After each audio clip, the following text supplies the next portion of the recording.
Oke, tes tes. Kembali lagi dengan Susah Tidur 52. Sebuah podcast yang bahas apa ya? Yang bahas apa aja lah ya. Ya, lama banget tidak upload podcast karena apa ya? Kondisi-kondisi yang kurang memadai ya, kayak Omicron ini ya. Wah, Jan. Kemarin saya dengar ada berita Omicron siluman. Waduh, Jan. Omicron plus siluman. Jan. Wis wis penyakit gaib lagi ya. Virus aja udah gak kelihatan ya. Ini malah virusnya katanya siluman ya. Oh enggak, ini maksudnya siluman mungkin apa ya? Sakitnya beda ya. Katanya ada gangguan perut dan segala macam ya. Ah, percaya nggak percaya ya, kita udah berapa tahun ini ya, dari 2019 sampai 2022 kita merasakan beratnya pandemi ya. Jadi ada yang masih tidak percaya dan ada yang sudah percaya dari lama. Sudah percaya dari lama itu apa lagi. Jadi tentang corona ini orang terbelah jadi dua. Ada yang bilang wah ini konspirasi, wah ini konstipasi. Oh enggak ya, konstipasi sakit perut ya. Ada yang bilang ini konspirasi, mana buktinya gitu ya. Waduh, ada yang bilang ini tuh betulan karena ini kata WHO dan PBB itu begini. Wah, orang bisa berantem gara-gara itu ya. Orang dari level pejabat, dari level artis, bahkan ada yang dipenjara karena dianggap menyebarkan hoax atau kebencian tentang pandemi yang terjadi ya, dianggapnya yang begitu ya. Tapi menurut saya orang yang paling kejam itu orang-orang yang ketika orang lain pandemi mau hidup aja susah kena PHK, tapi dia bikin hashtag rindu liburan. Lele, orang lain mau makan aja mau meninggoy, kamu rindu liburan ya. Oke. Orang-orang seperti ini yang tidak punya empati ya. Sorry ya, saya bilang begitu ya, karena banyak yang begitu ya. Jadi lalu itu membuat saya tergelitik membahas sesuatu, yaitu percaya tidak percaya, bukti tidak ada bukti. Wah, sebenarnya apa sih kriteria bukti itu? Wah, bukti itu katanya kalau dalam bahasa Inggris itu apa ya? Evidence ya, the proof ya, bahwa bukti adalah sesuatu yang menunjukkan bahwa yang sedang dibicarakan atau yang sedang dipahami bersama itu benar adanya. Ya. Misalnya apa buktinya cabai itu pedas ya, panganan dewe gagelakan. Kalau pedas ya berarti benar pedas ya. Seperti itu ya. Jadi terbukti bahwa cabai pedas melalui pengalaman langsung ya. Jadi itu bukti yang pertama ya menurut saya ya. Di ketika saya dulu kuliah ya, belajar filsafat ilmu, ada logika juga ya, ilmu logika itu ada yang seperti ini ya. Jadi bukti yang pertama adalah bukti yang kita alami sendiri ya. Wah pedas ini, atau wah es ini dingin. Setelah minum boba, wah boba manis banget, kenyil-kenyil. Itu bukti atau pengetahuan yang kita dapat atas dasar apa yang kita rasakan langsung ya. Itu sangat otentik dan dianggap benar ya menurut yang merasakan ya. Ya iya kan, ya menurut yang merasakan ya. Cintaku kepadamu sedalam lautan, belahlah dadaku, dibelah tenan mati. Tidak hanya aku temukan jantung, hati, ada paru-paru, ada macam-macam ya. Kalau belah dada ya serem ya. Nih rasa cinta itu ya. Jadi juga butuh bukti, kadang harus dirasakan langsung ya. Tapi bukti yang dirasakan langsung ini ada kelemahannya karena subjektif ya. Contohnya, wah di sana itu di bambu-bambu itu ada kuntilanaknya. Loh apa buktinya? Loh buktinya saya lihat sendiri. Loh, Anda saja yang lihat, orang lain enggak ya. Jadi bukti yang merupakan pengalaman langsung itu memang sangat otentik bagi yang merasakannya. Misalnya makan cabai pedas, wah bener cabai pedas ya. Tapi bukti ini juga lemah karena apa? Karena dia alami hanya satu orang. Kalau ngalaminya rame-rame enak ya.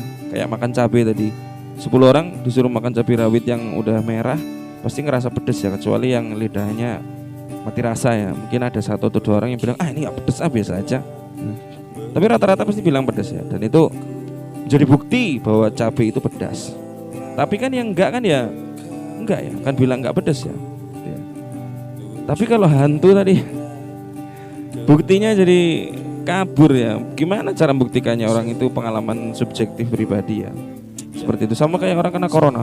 Wah dem panas gitu ya. Ini asli corona, ini gila, ini saya merasakan. Beda dengan pilek-pilek yang lain, beda dengan flu-flu yang lain. Tapi Anda yang merasakan ya, sulit orang lain membuktikannya ya. Akhirnya butuh bukti langsung juga, dites ya, dites. ternyata dikorek hidungnya, dites ternyata ada virusnya ya, katanya ada tanda-tanda virusnya dan dia positif corona. Nah, itu bukti langsung yang juga bisa dilihat orang lain. Jadi orang lain ya percaya, ada yang percaya, ada yang enggak juga tetepannya. Ini namanya hal seperti ini ya rentan dipercaya dan tidak dipercaya ya. Apalagi penganut teori konspirasi ya, bisa nggak percaya tetepannya. Itu bukti yang pertama. Terus bukti yang kedua itu bukti yang sifatnya testimonial ya. Jadi bukan kita ya yang merasakan, tapi ada kata orang lain atau pengalaman orang lain. Misalnya, oh jangan jalan-jalan ke sana, apa namanya, ke bambu-bambu itu, kenapa? Ada hantunya. Siapa yang bilang? Bapak saya yang bilang. Bapak saya dukun.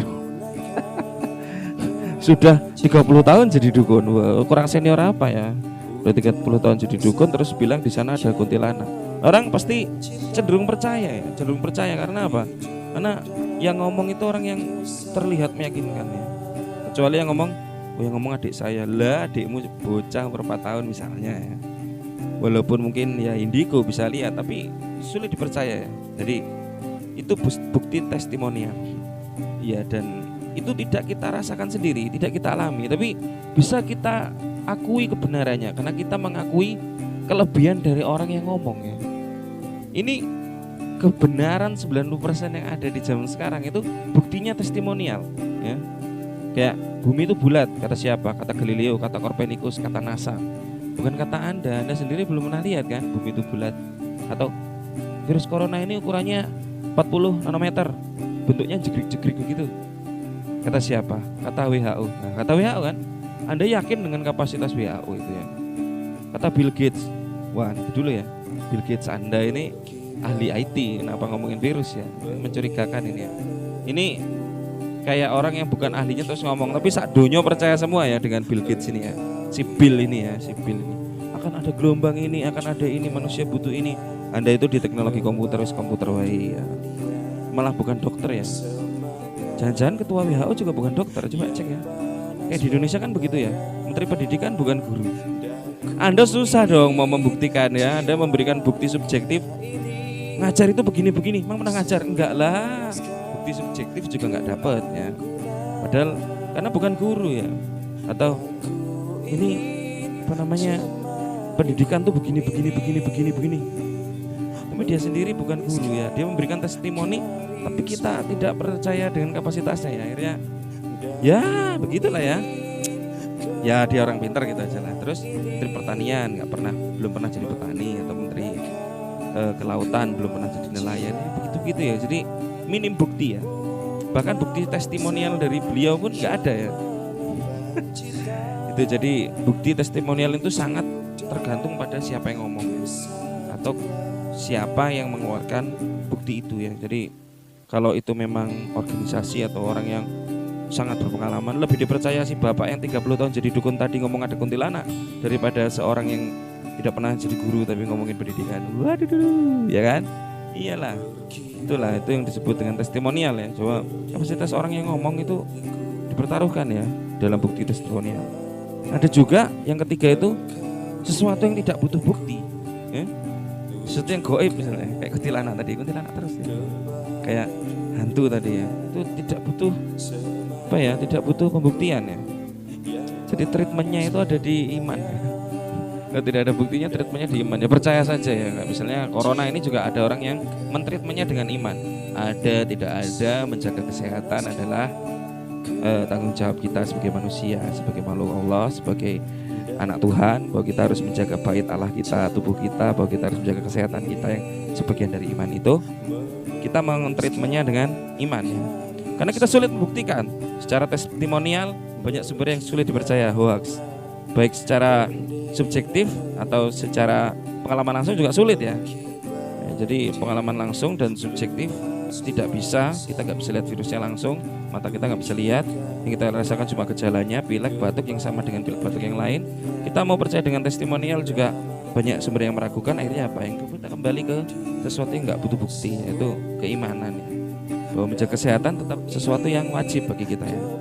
Jadi Kadang kan sesuatu yang kita lakukan, kadang sesuatu yang bisa menyelamatkan kita, kadang sesuatu yang memberikan pengharapan besar pada kehidupan kita dan masa depan kita, itu terletak di sesuatu yang nggak butuh bukti ya, terletak di sesuatu yang nggak butuh diribet-ribetin. Bahwasanya kita kembali ke sanubari kita, kembali ke akal pikiran bersih kita, kembali kepada ajaran-ajaran mulia yang kita imani ataupun yang kita percaya, bahwa hal tersebut bisa menolong kita malah, yaitu kesehatan sebagian dari iman, dan juga kita harus menjaga bait Allah kita. Kalau orang Katolik ya, tubuh kita adalah tempat hadirnya Tuhan, bait Allah, harus kita jaga kesehatannya.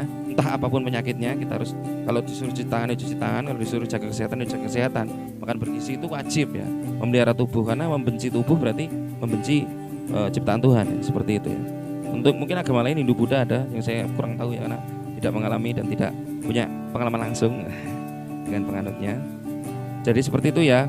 Kadang bukti itu ada 3, ada bukti yang langsung, ada bukti yang testimonial atau dikatakan orang lain, atau bukti yang bukan bukti sebenarnya, tetapi sesuatu yang sudah menjadi ajaran, sesuatu yang sudah dititeni, sesuatu yang sudah pengalaman teruji bertahun-tahun. Bahkan tanpa testimoni dan pengalaman langsung, kita bisa memahami, menelaah, menimbang rasa itu, bahwa itu sesuatu yang benar dan terbukti bisa menolong kita.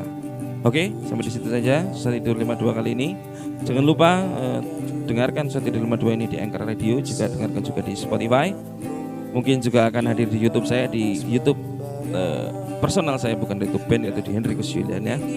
Sampai ketemu lagi dan bye-bye.